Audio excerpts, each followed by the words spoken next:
अस्सलामुअलैकुम दोस्तों, ये दुनिया महान और अजीम लोगों से भरी पड़ी है। आज हम जिस अजीम शख्स की बात करने वाले हैं वो है एल्बर्ट आइंस्टाइन। हम बात को इनकी एक कहावत से शुरू करते हैं। एल्बर्ट आइंस्टाइन का कहना है कि जिस शख्स ने कभी गलती नहीं की उसने कभी भी कुछ नया करने की कोशिश नहीं की। ये उस शख्स की बात है जिसने हमारे सियारे को मुनफरिद और ताकतवर बनाने के लिए बहुत ही अहम किरदार अदा किया है। दोस्तों, आइंस्टाइन आज भी फार्मूले और तहकीक की वजह से लोगों के दिमाग में जिंदा है। दुनिया का ये अजीम साइंसदान 14 मार्च 1879 को जर्मनी में पैदा हुआ। इनके पैदा होने के बाद डॉक्टर्स ने देखा कि इनका सर एक नॉर्मल बच्चे से काफी बड़ा था, लिहाजा वो एक एबनॉर्मल बच्चे की शक्ल में पैदा हुए थे। मगर इसके बावजूद भी उनका दिमाग इस कदर तेज था कि आज तक भी इसका कोई मुकाबला नहीं कर पाया। आज उनको इस दुनिया से गए लगभग 60 बरस गुजर चुके हैं, लेकिन आज भी उसके थीसिस के बगैर दुनिया अधूरी है। यही वजह है कि हर कोई इनके दिमाग के बारे में जानना चाहता है कि आखिर उनके दिमाग में ऐसा क्या था जो उनको इस मकाम तक ले आया था, क्योंकि आज इनको पूरी दुनिया में ग्रेटेस्ट साइंसदान माना जाता है। दरअसल जब आइंस्टाइन पैदा हुए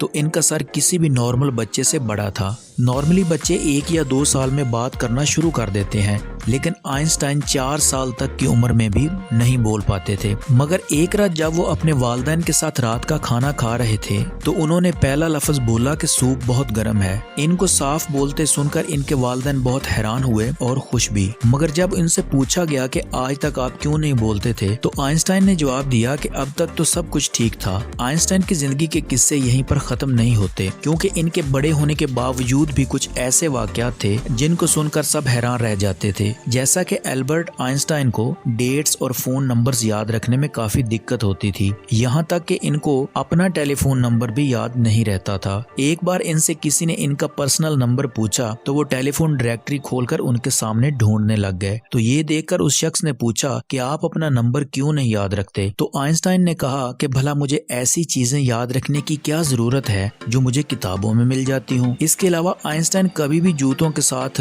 सॉक्स नहीं पहनते थे, क्योंकि इनकी पाँव की उंगलियां इतनी बड़ी थीं कि सॉक्स पहनने से उनके अंदर सुराख हो जाते थे, जिसकी वजह से उन्होंने कभी जुराबें पहननी ही नहीं थी। यहाँ तक कि वो अपने शूज के तस्मे भी दूसरों से बंधवाते थे, क्योंकि उनको शूज के लेसेस भी बांधने नहीं आते थे। वो खुद कहते थे कि मेरे अंदर कोई खास चीज नहीं है, मैं एक आम इंसान हूँ, मगर मेरे अंदर तजस्सुस बहुत है। आपको ये सुनकर हैरत होगी कि आइंस्टाइन पढ़ाई में भी बहुत कमजोर थे। इसी वजह से उनका शुमार बेवकूफ बच्चों में किया जाता था और आइंस्टाइन के टीचर्स भी इसको पसंद नहीं करते थे, क्योंकि वो साइंस और मैथ के अलावा हर सब्जेक्ट में फेल हो जाते थे और बचपन ही से वो किताबें पढ़ने के शौकीन भी नहीं थे। लेकिन इसके बावजूद भी साइंस के कई ऐसे थीसिस पेश किए जिनके बगैर आज भी साइंस कमजोर है, और यही वजह है कि इनके दिमाग के बारे में आज भी लोग सर्च कर रहे हैं। दोस्तों, यह बात है 18 अप्रैल 1955 की। आइंस्टाइन के वफात के बाद डॉक्टर थॉमस हार्वे ने आइंस्टाइन के घर वालों के परमिशन के बगैर उनके दिमाग को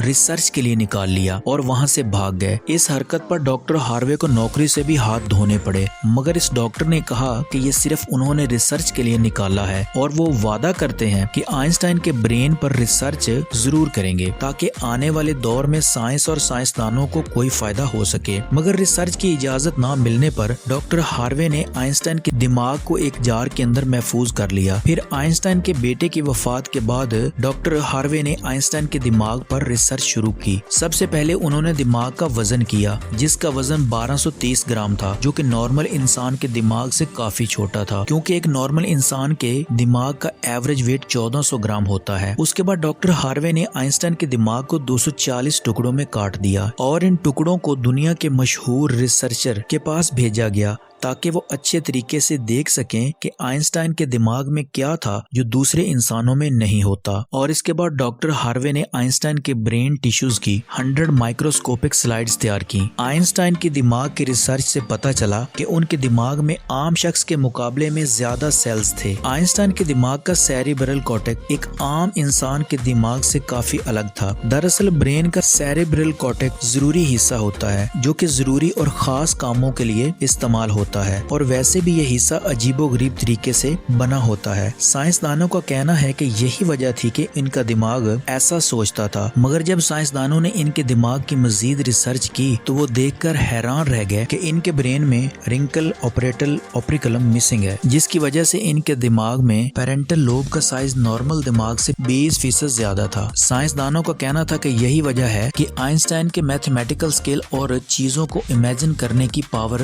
नॉर्मल दिमाग से ज्यादा थी और इनके दिमाग के न्यूरॉन की डेंसिटी 17% ज्यादा थी, जिसकी वजह से आइंस्टाइन को ज्यादा दिमाग का हिस्सा काम करने के लिए मिलता था। साइंसदानों का ये भी कहना था कि इनके दिमाग में ज्यादा फोल्डिंग थी, जो कि इनकी इंटेलिजेंस की एक और भी वजह थी। एल्बर्ट आइंस्टाइन का दिमाग 40 टुकड़ों में अमेरिका के शहर फिलाडेल्फिया के मटर म्यूजियम में महफूज किया गया है। दोस्तों, आज साइंस की इतनी तरक्की के बावजूद भी आइंस्टाइन का दिमाग एक पहेली बना हुआ है, लेकिन साइंसदानों का मानना है कि मुस्तकबिल में किसी बेहतरीन टेक्नोलॉजी की मदद से आइंस्टाइन के ब्रेन को जानने में बेहतरी मिलेगी। दोस्तों, क्या डॉक्टर हार्वे ने आइंस्टाइन के दिमाग को जिस मकसद के लिए निकाला था इसको ठीक किया था या नहीं? हमें कमेंट में जरूर बताइएगा।